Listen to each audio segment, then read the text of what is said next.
Hello, dear parent of the Aquarius child. How are you? I hope you are doing fantastic.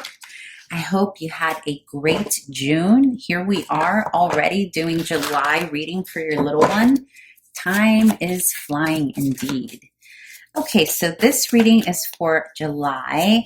Please remember, this is not gender specific, so apply the gender how it best resonates for your household. And yeah, I know that some of you are here for different age ranges. You're all welcome, whether you're here for little itty bitty ones, teenagers, or everything in between, welcome. All right, let's get started now and see what energy or what your Aquarius child is experiencing here in the month of July.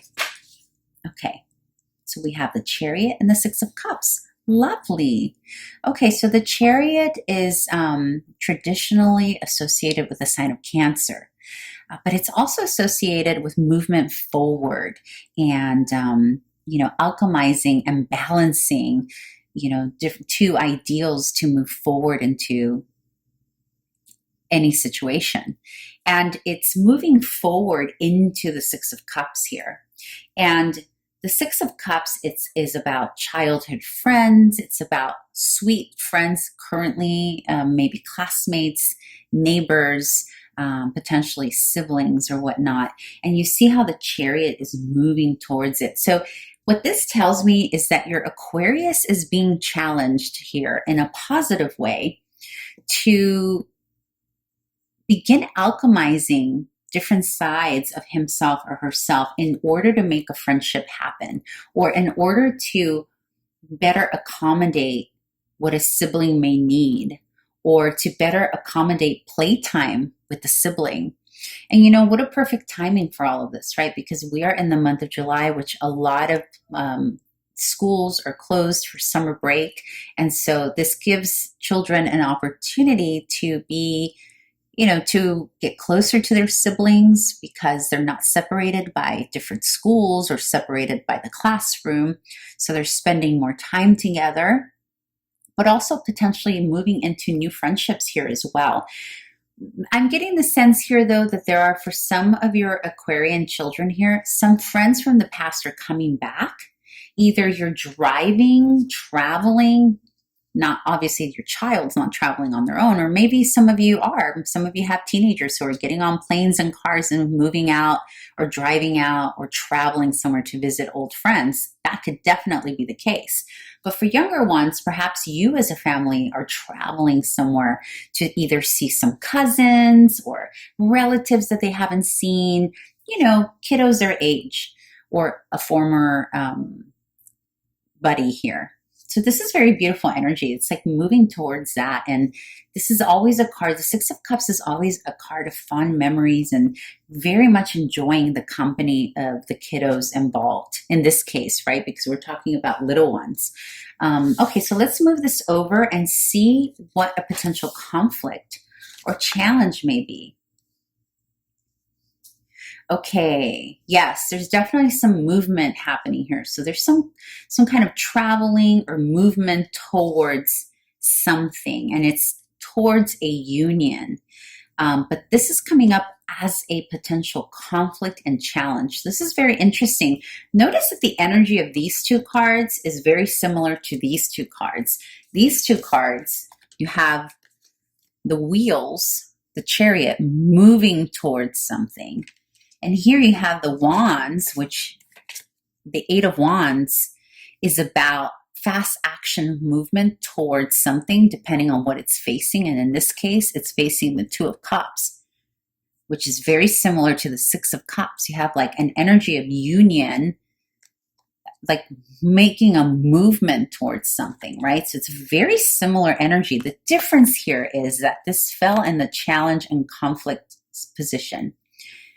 A couple of things I'm reading about this. Number one, first and foremost, this can be presenting as a challenge because there could potentially be a new love interest entering the life of a parent, and there's fast moving action towards that.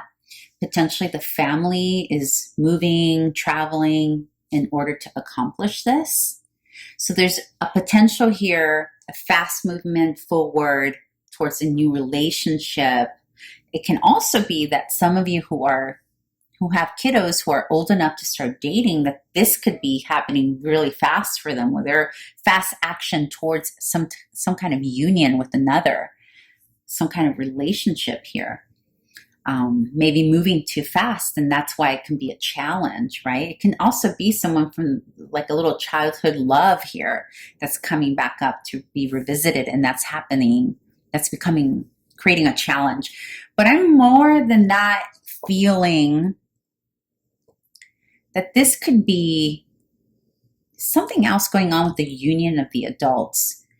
I'm trying to figure out, why would this be a challenge? Let's say, for example, that it's not about a new relationship for a parent starting. That could always, of course, cause some tension, right? When a child is meeting or being introduced to a new future parent or a new love interest of the parent, that could definitely pose as a challenge, even if it's the perfect step parent or the perfect new love for your parent. You know, it's an adjustment, right? So I can see why that would be a challenge. But for others of you who are not in that boat or in that scenario, it could be some shift happening, some quick action shift, movement forward that the parents are taking. Maybe the parents are traveling. Maybe you as the parents are moving towards, oh, I just got it. I know what this is.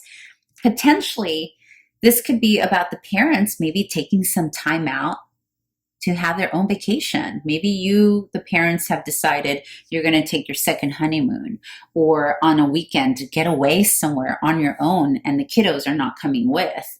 And it's happening kind of fast. Like maybe your kiddo didn't see it coming and they're seeing that as a little bit of a conflict. It could also be a reunification and solidarity of your relationship with your spouse or the other parent of the child happening really fast here, which the only reason I would see this as a conflict and a challenge is because, well, when you're unified with your partner, you're able to discipline better, right? Because you're both on the same footing and you're both coming from the same energy. And so if little one goes to one parent and asks for something and the other one's on the same page and says no, when the other one said no, instead of confusing things, then that can be, a little bit more of a discipline structure, which can be seen from because remember, we're reading from the child's perspective, so they can potentially see that as restricting, right? But I don't feel this as heavy conflict challenge energy. I just see it as a bit of an adjustment here for Aquarius. Okay, but let's open this up and see if there is anything that potentially you can do here in the month of July, dear parent, to remedy or make things a little easier on your child here in July. You've got the Six of Pentacles and the High Priestess. So again, we have more repeating energy. We have another 6, as we did here. And the 6 is about balancing hierarchy. It's about balance. It's about balancing a hierarchy, and it's also about teaching reciprocity. And it's paired with the High Priestess, which is all about dreaming. It's about loving. It's about being in our own infinite space as a dreamer. So what I'm getting here is that, because remember, this is what your child could benefit from receiving from you, the parent, or how you can remedy the potential challenge. So a way to do this is to remind, because, you could have a child feeling kind of left out because there's this reunification of the parenthood.